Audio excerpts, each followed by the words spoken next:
আজ আমার নিবেদনে কবি পূর্ণেন্দু পত্রের সেই গল্পটা। আমার সেই গল্পটা এখনো শেষ হয়নি।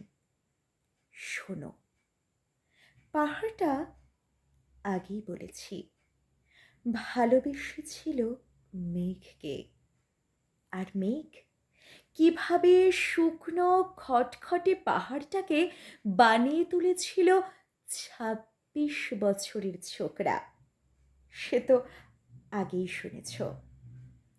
সেদিন ছিল পাহাড়টার জন্মদিন। পাহাড় মেঘকে বললে, আজ তুমি লাল শাড়ি পরে আসবে।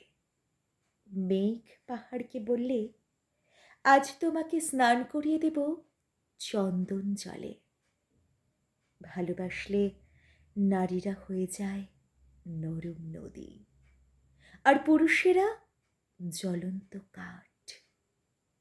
সেভাবেই মেঘ ছিল পাহাড়ের আলিঙ্গনের আগুনে, পাহাড় ছিল মেঘের ঢেউ জলে।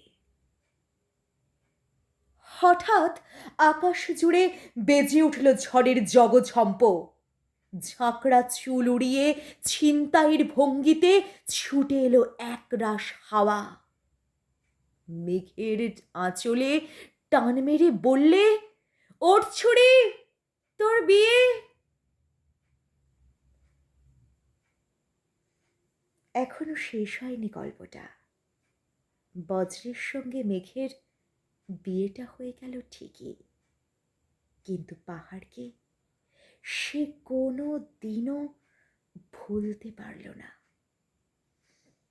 বিশ্বাস না হয় তো চিরে দেখতে পারো, পাহাড়টার হাড় পাঁজর ভেতরে থই থই করছে শত ঝর্ণার জল।